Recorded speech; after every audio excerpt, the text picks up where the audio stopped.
Hey, good day, everybody. Welcome back to Rocky Mountain Readings, where we've been going into the wonderful book Between God and Man, an interpretation of Judaism by Abraham Joshua Heschel, a former professor of Jewish ethics and mysticism at Jewish Theological Seminary of America in New York City. A profound writer, profound, obviously, scholar. I really enjoyed yesterday's session on the divine pathos. And today we got some wonderful topics, prophetic sympathy, the problem of needs, and also the illusion of human self-sufficiency. I think that'll be a good one for sure, especially this time of year. Well, happy Rosh Hashanah to everybody. Shalom, Sheila. I want to thank everybody that threw out a little donation yesterday. It meant a lot to me. It really helps keep wind in the sails, and I've had some people reach out to me to chat and make sure I'm all right and all that, and that's great. It's nice to know that people care, and I think the approach I'm going to have to take this year, rather than set a number of broadcasts, is just flat out, if I can do it, do it. If I can't, I can't. And that's the way it's going to be. And pray Hashem continue growth amongst Noahides globally, especially here at the Noahide World Center. We appreciate they're reaching out from Jerusalem to all the nations of the world and shining the light of Torah. It's beautiful that they're willing to, and we hope to see that continues to grow along with our international Noahide network. We hope that grows as well. People will sign up for that. There's no charge to sign up. You just need a Roku box, folks, and then you can download it, and we're streaming lots of content. There's series that you can select on demand there, and I'm trying to configure it and spend some time doing some animation and stuff like that for that. We want to work towards developing some children's stuff as well as other types of shows so that Noahide communities can grow and their whole needs are met. So, it's a big task and takes a lot of time, energy, and some resources. So we hope you'll continue to support, and thank you for everybody. For everything you do, and for those of you that continue to show up regularly. I appreciate it. So today we're going to start to read on page 124, Prophetic Sympathy. The nature of man's response to the divine corresponds to the content of his apprehension of the divine. When the divine is sensed as mysterious perfection, the response is one of fear and trembling. When sensed as absolute, the response is one of unconditional obedience. When sensed as pathos, the response is one of sympathy. Such a classification must not be taken in an absolute sense, as if the awareness of one aspect of the divine either excluded or obscured the awareness of any other aspect. However, no reality or subject can be apprehended simultaneously and wholeheartedly in all its aspects. To the prophet, the pathos was the predominant and staggering aspect of the divine. And I found that quite profound yesterday, to think of Hashem having emotion. I've always shied away from that, and I think it's something I need to integrate and understand, that our actions, whether positive or negative, do affect Hashem and invoke response. Shalom, Mike. Always nice to have you and Angela with us. Even if in the first place the people's practical compliance with the divine demand was the purpose of his mission, the interpersonal identification of the prophet with the divine pathos was, as we have shown, the central feature of his own life. In other words, the prophets were concerned with how God felt on what they were doing and saying. Not the word and the law in themselves, but the fact of divine passibility was a focal point in his religious consciousness. The divine pathos is reflected in his attitudes, hopes, and prayers. He was dominated by an intimate concern for the divine concern. Sympathy, then, is the essential mode in which the prophet responds to the divine situation. It is the way of fulfilling personally the demand addressed to him in moments of revelation. It is no mere listening to and conveying a divine message which distinguishes his personal life. The prophet not only hears and apprehends the divine pathos, he is convulsed by it to the depths of his soul. His service of the divine word is not carried out through mental appropriation, but through the harmony of his being with its fundamental intention and emotional content. Any other attitude is impossible to the prophet whose mission is to proclaim the pathos to the people. How could he remain indifferent, unmoved? Epoche in the face of divine pathos would be callousness to the divine. For the biblical man who has an awareness of the unity of the physical life and for whom the passions form an integral part of the human spiritual structure, an unemotional sobriety could not be the form of religious consciousness. An emotional religion of sympathy is more compatible with his mentality than a cold, self-detached religion of obedience. Man is expected to love his God with all his heart, with all his soul, with all his might. In contrast to the Stoic sage, who is a homo apatheticos, the prophet may be characterized as homo sympatheticos. For the phenomenology of religion, the prophet represents a type of sui generis, generous. The pathos of God is upon him. It moves him. It breaks out in him like a storm in the soul, overwhelming his inner life, his thoughts, feelings, wishes, and hopes.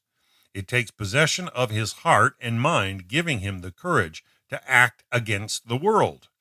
The words of the prophets are often like thunders. They sound as if he were in a state of hysteria.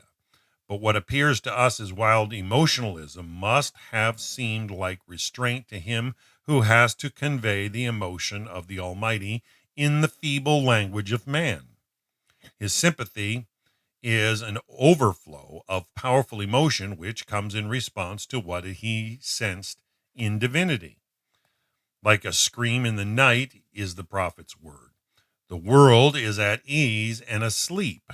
And this is why they blow the shofar at Rosh Hashanah to wake us up.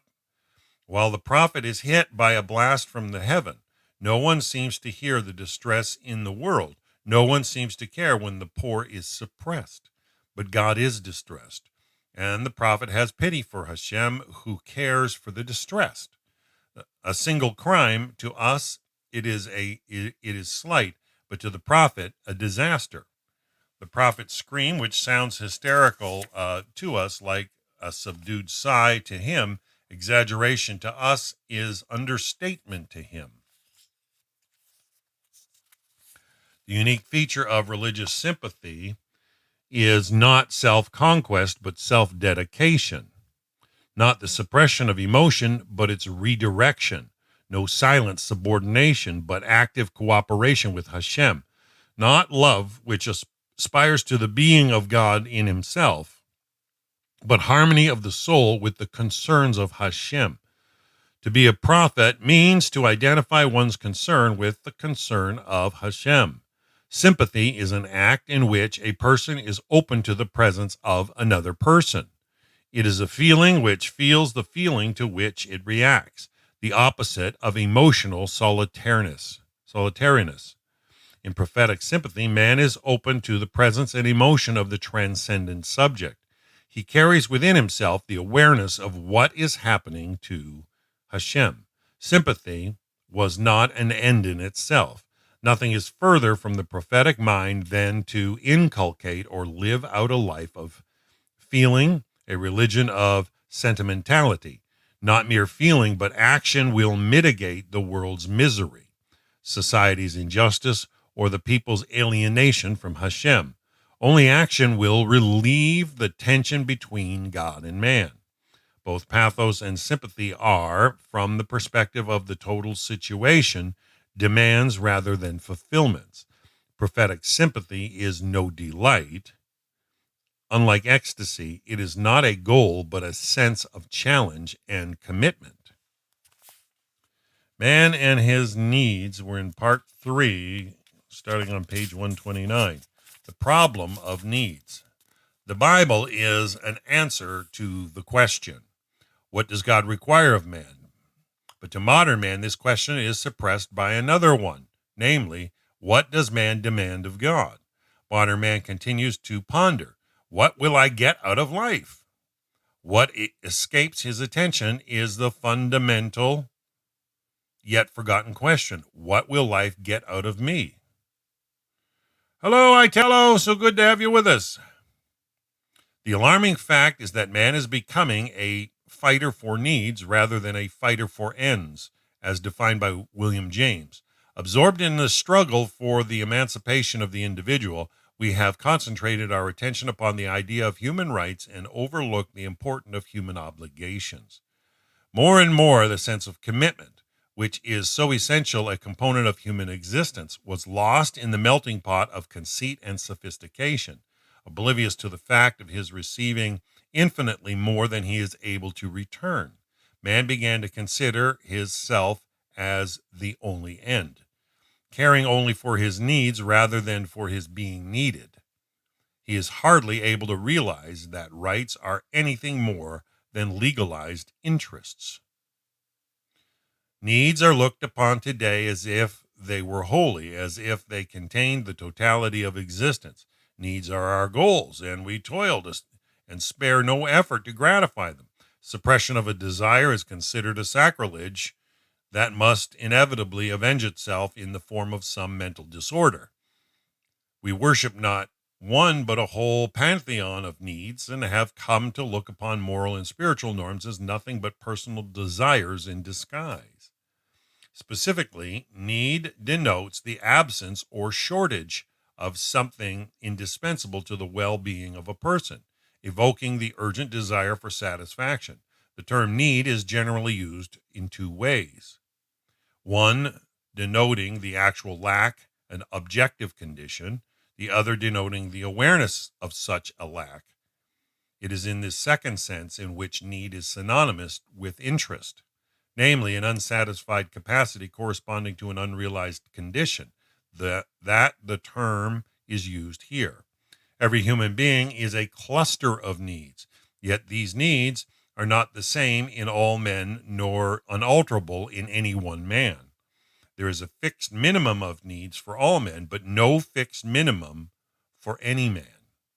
Unlike animals, man is the playground for the unpredictable emergence and multiplication of needs and interests, some of which are indigenous to his nature, while others are induced by advertisements, fashion, envy, or come about as miscarriages of authentic needs.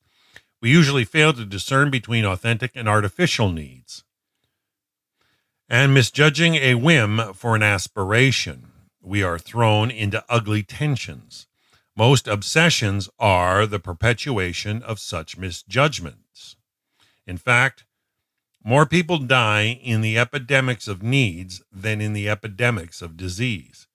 To stem the expansion of man's needs, in which in turn is brought about by technological and social advancement, would mean to halt the stream on which the civilization is riding.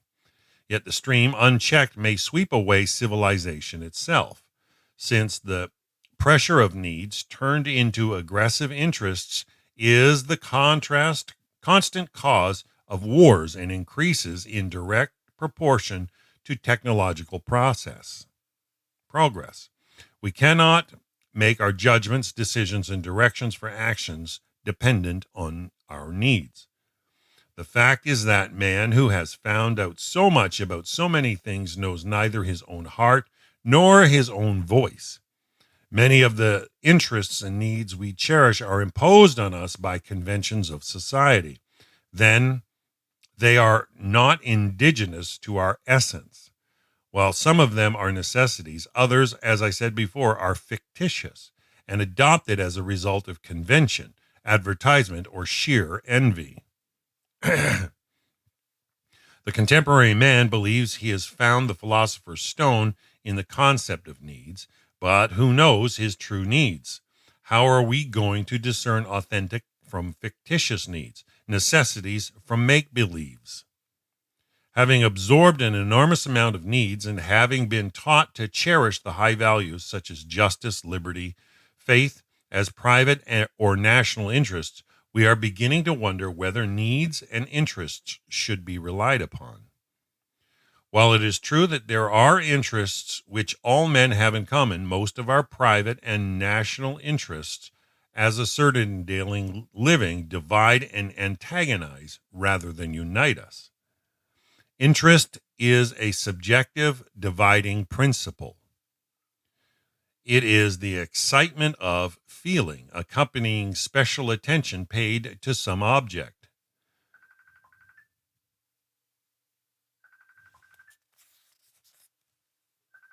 Oh, sorry, I'm getting a call.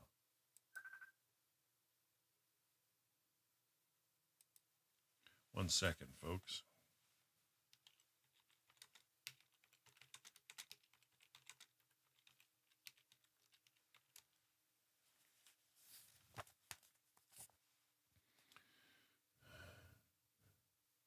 In fact, the interest in universal welfare is usually blocked by the interest in personal welfare, particularly when it is to be achieved at the price of renouncing one's vested interests.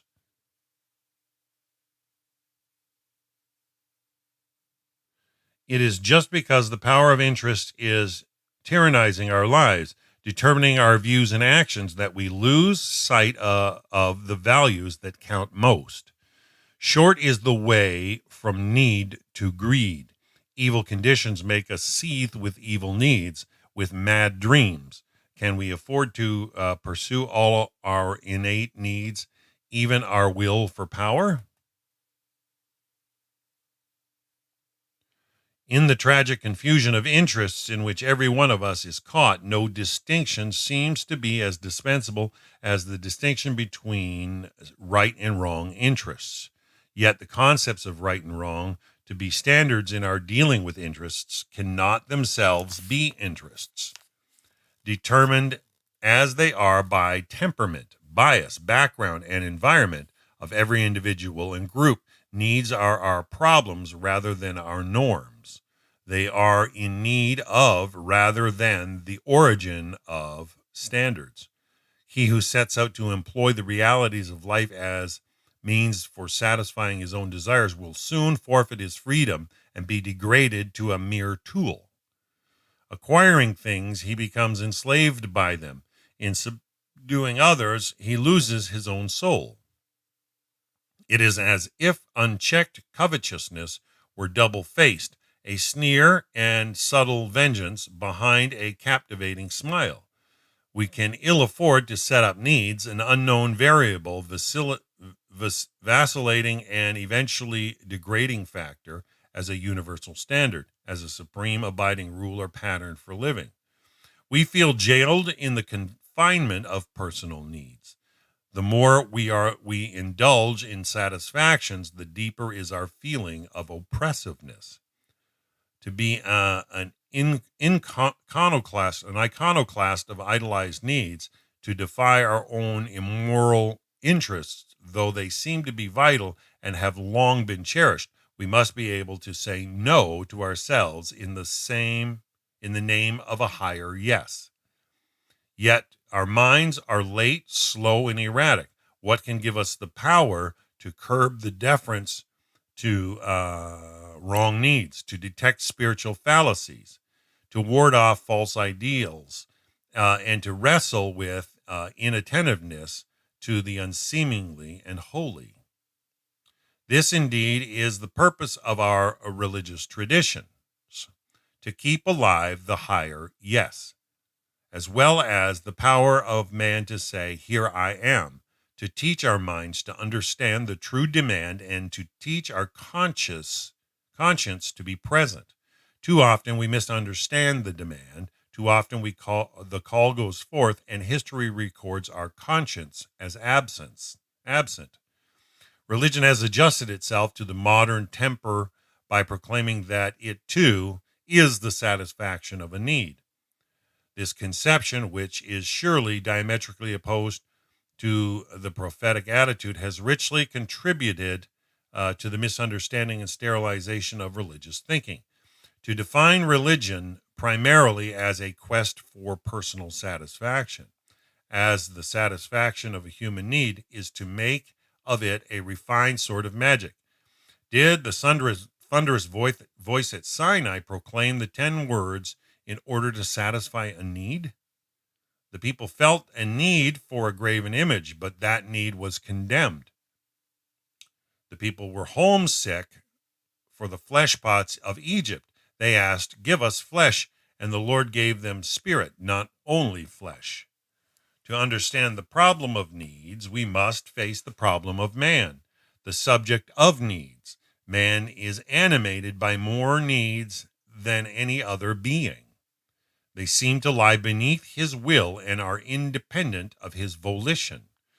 They are the source rather than the product of desire. Consequently, we shall only be able to judge needs if we succeed in understanding the meaning of existence. All right, so the illusion of self-sufficiency.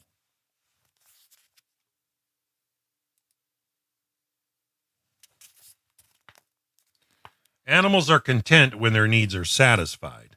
Man insists not only on being satisfied, but also on being able to satisfy, on being a need, not only on having needs. Interesting.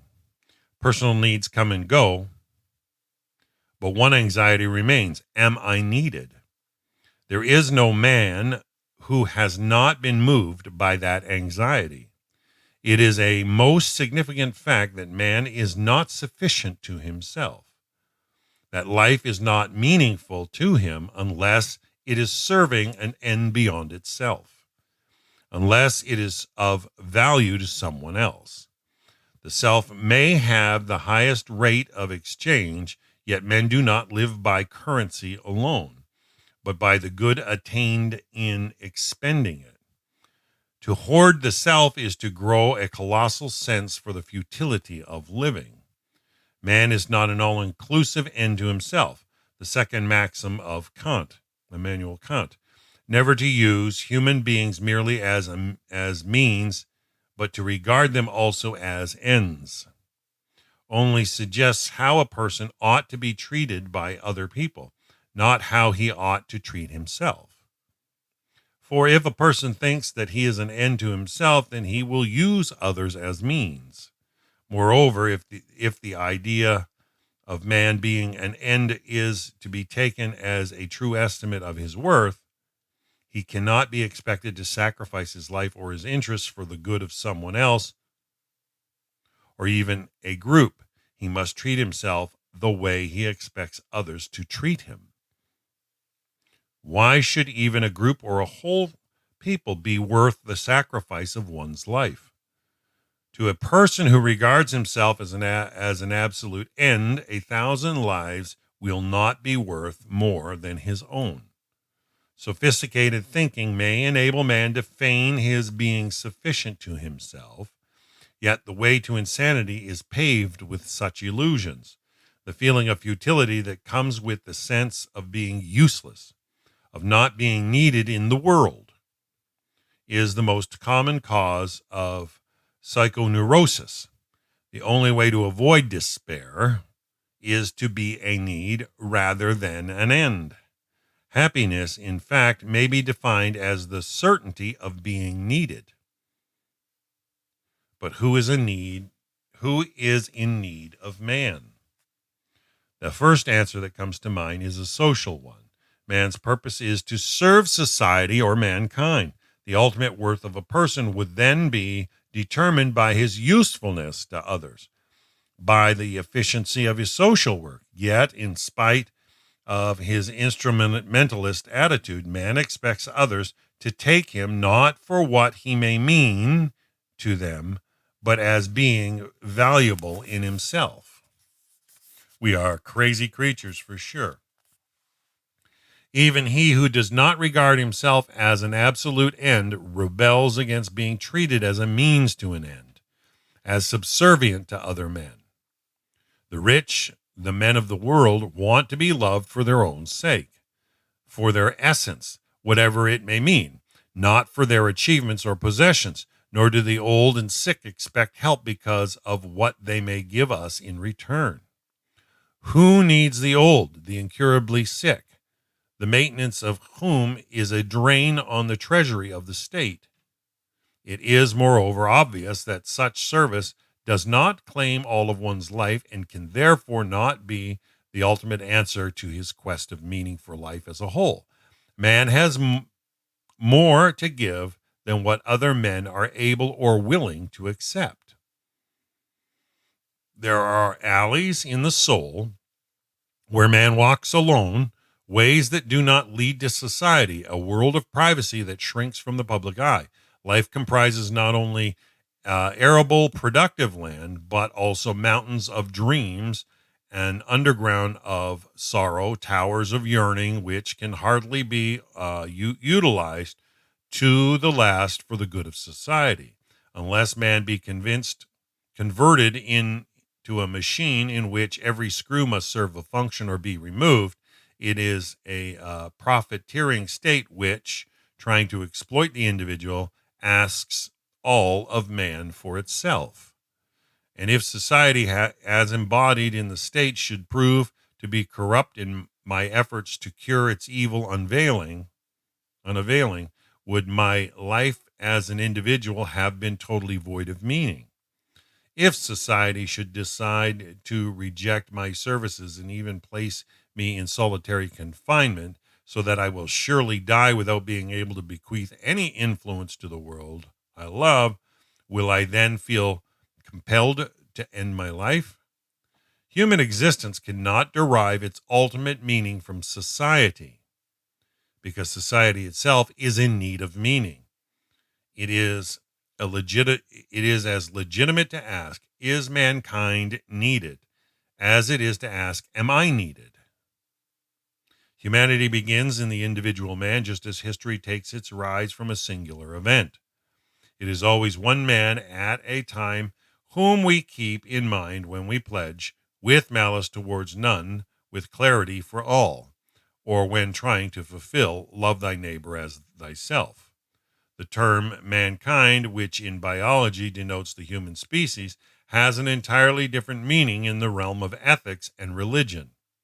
Here, mankind is not conceived as a species, as an abstract concept stripped from its concrete reality, but as an abundance of specific individuals, as a community of persons, rather than as a herd of multitude of nondescripts.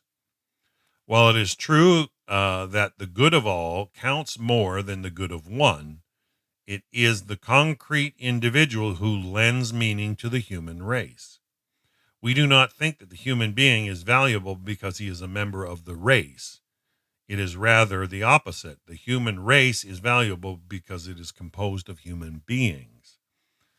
There is not a soul on this earth which, however, vaguely or rarely, has not realized that life is dismal, if not mirrored in something which is lasting. We are all in search of a conviction that there is something which is worth the toil of living. Hello, Laurie F. Good morning.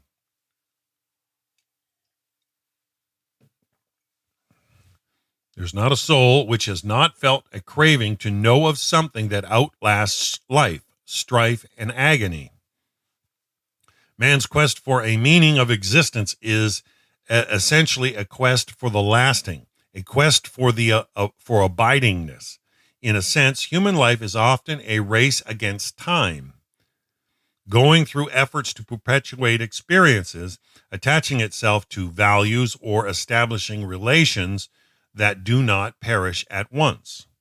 His quest is not a product of desire, but an essential element of his nature, characteristic not only of his mind, but also of his very existence.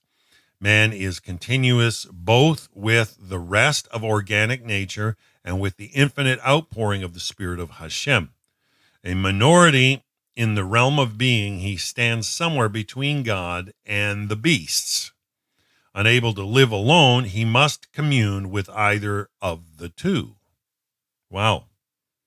Both Adam and the beasts were blessed by the Lord, but man was also charged with conquering the earth and dominating the beasts. Man is always faced with the choice of listening either to Hashem or to the snake. It is always easier to envy the beasts, to worship a totem, and to be dominated by it than to hearken to the voice. Our existence seesaws between animality and divinity, between that which is more and that which is less than humanity. Below is evanescence, futility, and above is the open door of the divine Heschel, where we lay up the sterling coin of piety and spirit, the immortal remains of our dying lives. We are constantly in the mills of death, but we are also the contemporaries of Hashem. Man is a little lower than the angels from Psalm 8:5, and a little higher than the beasts. Like a pendulum, he swings to and fro from under the combined action of gravity and momentum, of the gravitation of selfishness and the momentum of the divine, of a vision beheld by God in the darkness of flesh and blood. We fail to understand the meaning of our existence when we disregard our commitments to that vision. If man is not more than human, then he is less than human. Man is but a short, critical stage between the animal and the spiritual. His state is one of contrast, wavering, of soaring or descending. Undeviating humanity is non-existent. The emancipated man is yet to emerge. Man is more than what he is to himself. In his reason, he may be limited. In his will, he may be wicked. Yet he stands in a relation to Hashem, which he may betray but not sever, and which constitutes the essential meaning of his life.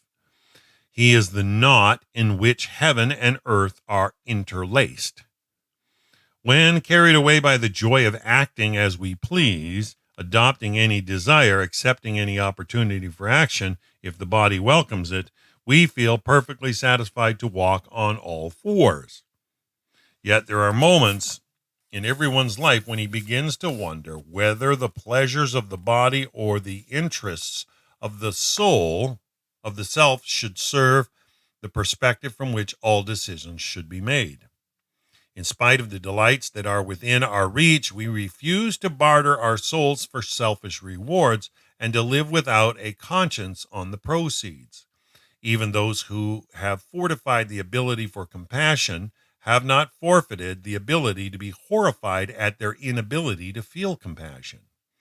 Time and time again, every one of us tries to sit in judgment over his life. Even those who have gambled away the vision of virtue are not deprived of the horror of crime. There is only one way to fumigate the obnoxious air of our world, to live beyond our own needs and interests. The possibility of eliminating self-regard ultimately depends on the nature of the self. It is metaphysical rather than a psychological issue. If the self exists for its own sake, such independence would be neither possible nor desirable. It is only in assuming that the self is not the hub, but a spoke, neither its own beginning nor its own end, that such possibility could be affirmed. All our experiences are needs, dissolving when the needs are fulfilled. But the truth is, our existence too is a need.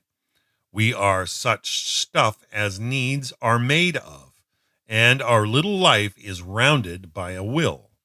Lasting in our life is neither passion nor delight, neither joy nor pain, but the answer to a need. The lasting in us is not our will to live. There is a need for our lives, and in living we satisfy it. Lasting is not our desire, but our answer to that need, an agreement, not an impulse. Our needs are temporal, while our being needed is lasting. We have started our inquiry with the question of the individual man. What is the meaning of the individual man?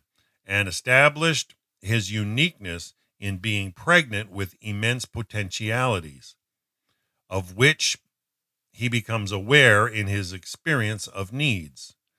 We have also pointed out that he finds no happiness in utilizing his potentialities for the satisfaction of his own needs, that his destiny is to be a need. But who is in need of man? Nature? Do the mountains stand in need of our poems? Would the stars fade away if astronomers cease to exist? The earth can get along without the aid of the human species. Nature is replete with opportunity to satisfy all our needs except one, the need of being needed. Unlike all other needs, the need of being needed is a striving to give rather than to obtain satisfaction. It is a desire to satisfy a transcendent desire, a craving to satisfy a craving. All needs are one-sided. When hungry, we are in need of food, yet food is not in need of being consumed. Things of beauty attract our minds. We feel the need of perceiving them, yet they are not in need of being perceived by us. It is in such one-sidedness that most of living is imprisoned. Examine an average mind, and you will find that it is dominated by an effort to cut reality to the measure of the ego, as if the world existed for the sake of pleasing one's ego. Every one of us entertains more relations with things than with people. And even in dealings with people, we behave towards them as if they were things, tools, means to be used for our own selfish ends. How rarely do we face a person as a person? We are all dominated by the desires to appropriate and to own. Only a free person knows that the true meaning of existence is experienced in giving, in endowing, in meeting a person face to face, in fulfilling other people's needs. When realizing the surplus of what we see over what we feel, the mind is evasive. Even the heart is incomplete. Why are we discontent with mere living for the sake of living? Who has made us thirsty for what is more than existence? Religion begins with the certainty that something is asked of us, that there are ends which are in need of us. Unlike all other values, morals and religious ends evoke in us a sense of obligation. They present themselves as tasks rather than objects of perception. Thus, religious living consists in serving ends which are in need of us. Man is not an innocent bystander in the cosmic drama. I love that sentence, man is not an innocent bystander in the cosmic drama. There is in us more kinship with the divine than we are able to believe. The souls of men are candles of the Lord, lit on the cosmic way rather than fireworks produced by the combustion of nature's explosive compositions. And every soul is indispensable to him. Man is needed. He is a need of Hashem. Wow, isn't that so beautiful? Shalom, Ashley G. We hope you're doing well down there in California. Bless you. All right. Part 22, needs and ends.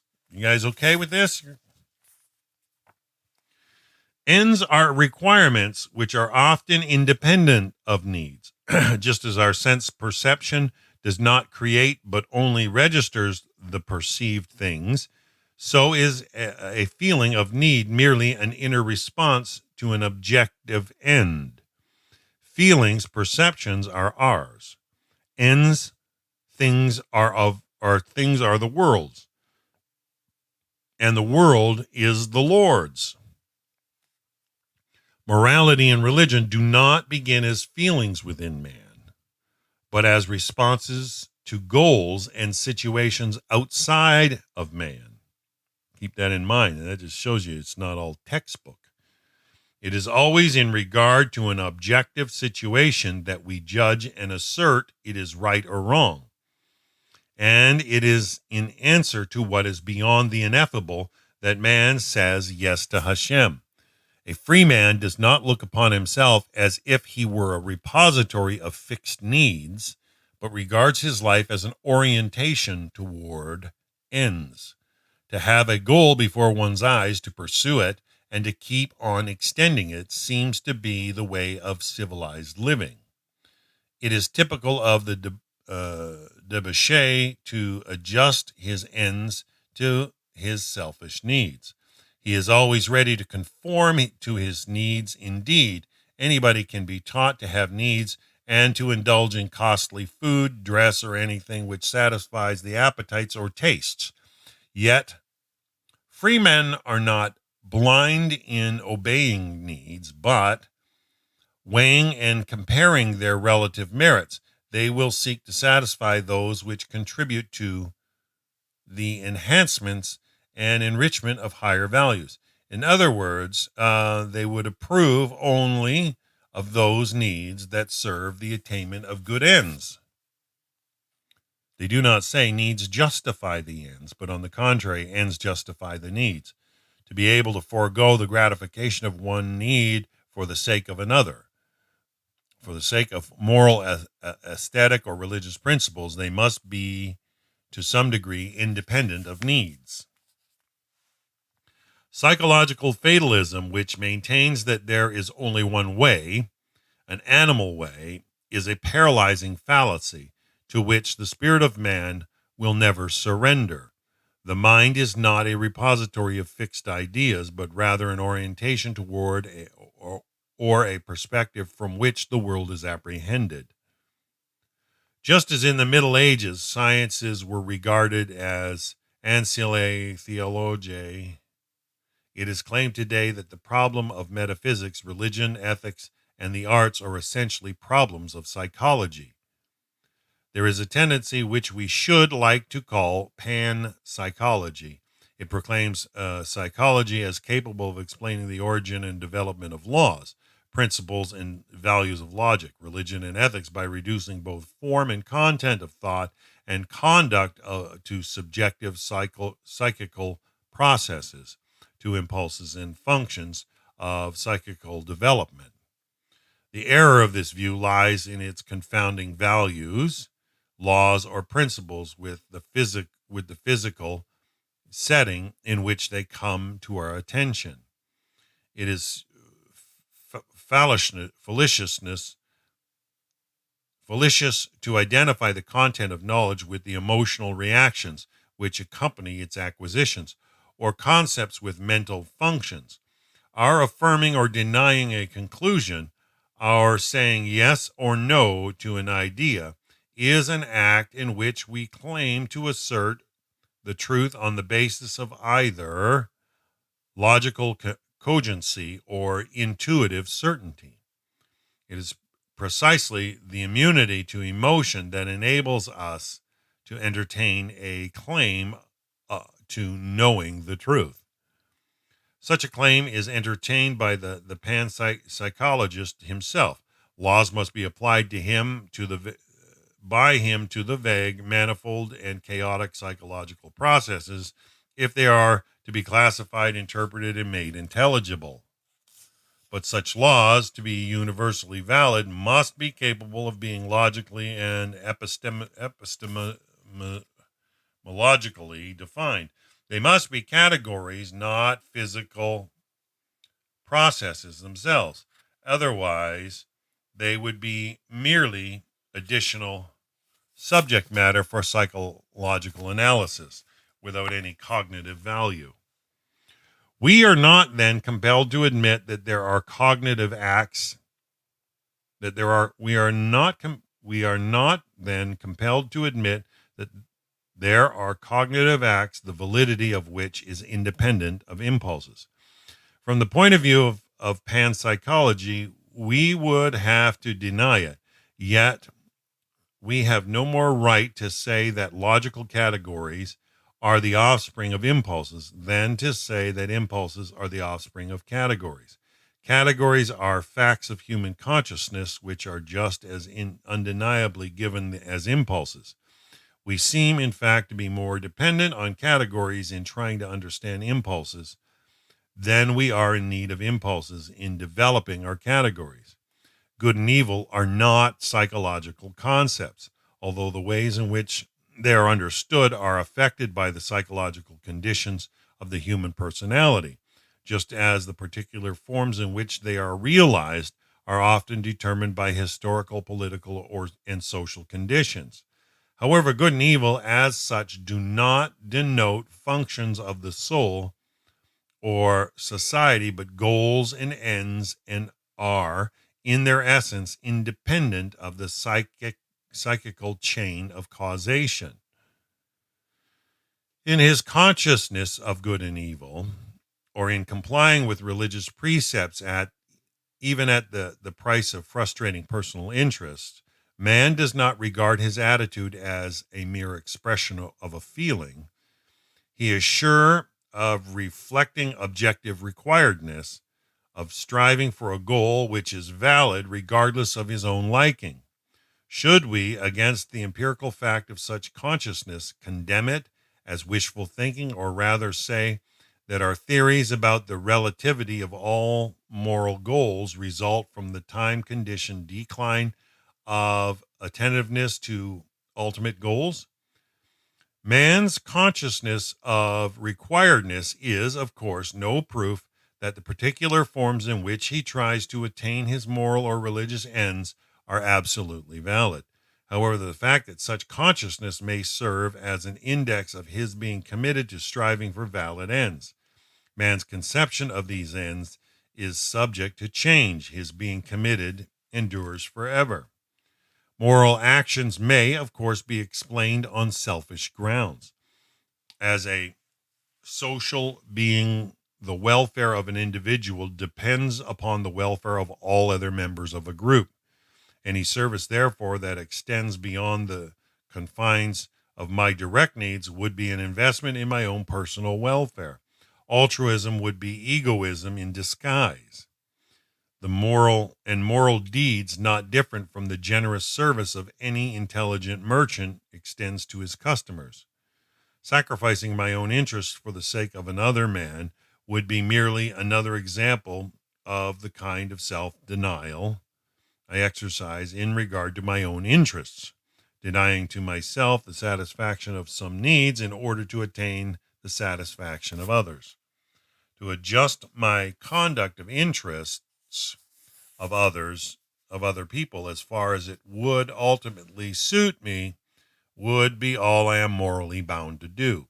Yet what constitutes the consciousness of good and evil, of right and wrong, is the requiredness to act not for my own sake, to do the right even if no advantage would accrue to myself. The expediency of a good deed may serve as an incentive to carry out a moral obligation, yet it is certainly not identical with it. Man's life is not only driven by a centripetal force revolving around the ego, but it is also impelled by centrifugal forces outward from the ego center. His acts are not only self-regarding, but also self-surpassing. Even in the pursuit of private ends, man is often compelled to establish or to advance universal values. It is as if man stood under a command to employ his abilities for unselfish stakes, a command which he is obliged to listen and suffers for disregarding. That command is not the product, but the origin of civilization. And that's kind of how I try to look at the Sheva Mitzvot. Civilized living is the result of that urge, of that drive to proceed in our efforts beyond immediate needs, beyond individual, tribal, or national goals.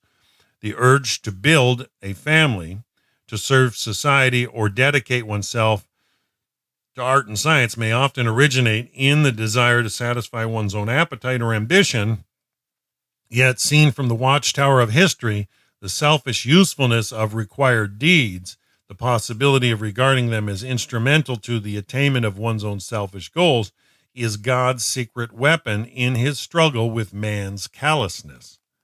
Life is tridimensional. Every act can be evaluated by two coordinated axes. The abscissa is man. The ordinate is God. Whatever man does to man, he also does to Hashem. To those who are attentive to him, who is beyond the ineffable, God's relation to the world is an actuality, an absolute implication of being. The ultimate in reality, obtaining, even if at this moment it is not perceived or acknowledged by anybody. Those who reject or betray it do not diminish its validity.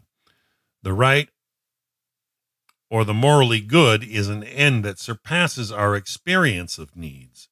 It is beyond the power of an emotion to sense adequately the supreme grandeur of the moral end. Our efforts to suppress it are conditioned by the limitations of our nature. And still, the vision of that absolute grandeur is not always lost. In studying the history of man's attempts to implement the moral ends, we must not confound his vision with his interpretation.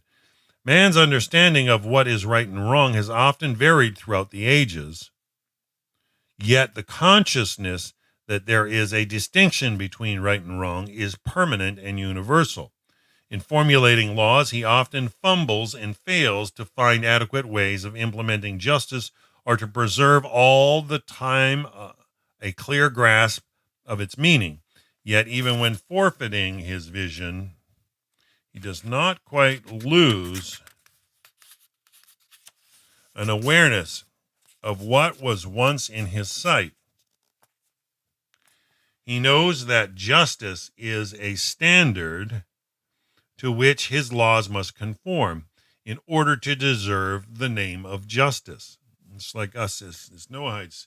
If you want to be considered a righteous Gentile, you've got to be performing righteous acts, making the world a better place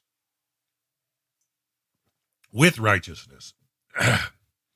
We know of no tribe, of no code that would insist that it is good to hate or that it is right to injure each other. Justice is something which all of men are able to esteem. In order to retain that vision alive, we must try to preserve and augment the sense of the ineffable, to remember constantly the superiority of our task to our will, and to keep aflame our awareness of living in that great fellowship of all beings, in which we are all equal before the ultimate. Conformity to the ego is no longer our exclusive concern, for we become concerned with another problem: how to fulfill what is asked of us. Man is neither the Lord of the universe nor even master of his own destiny. Our life is not our own property, but a possession of Hashem. And it is this divine ownership that makes life a sacred thing. Wow. Well, folks, I think I better, drop it off there for today. The next chapter is titled God is in Need of Man. And I think, that's something that we can dive into tomorrow. The reason is I got that phone call a little earlier, and I have one of my uncle's family member passing through my region, and I told him to make sure he stops by, and I'll cook him something on the barbecue. And I don't want to miss if he's close.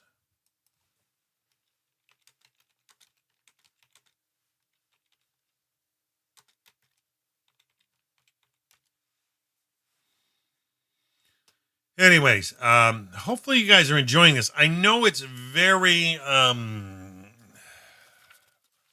wordy in a lot of respects, but there's such profound concepts. And I just hope that with some little statements that things are digestible. If you have any questions or comments, please ask, and I'll do my best to try to clarify the points that maybe are written.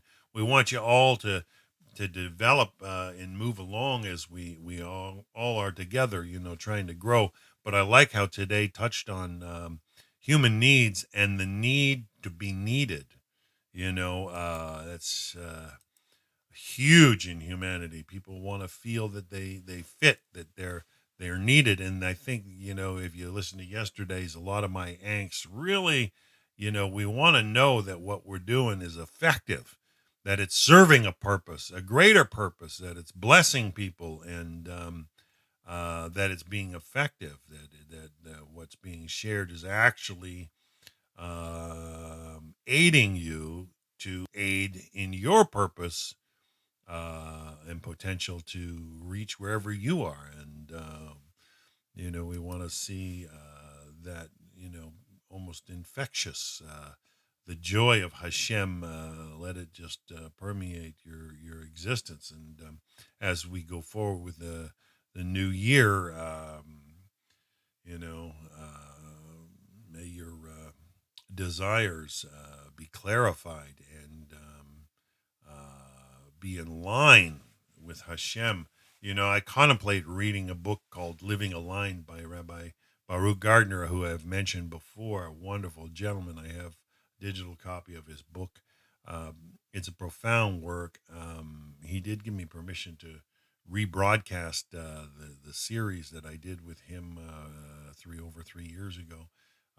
He gave me permission to put it up on the International Noahide Network, which is a joy. But it's a book that talks about what living aligned encompasses and being in line with Hashem. And he really punched out a lot of stuff in there that is useful for functional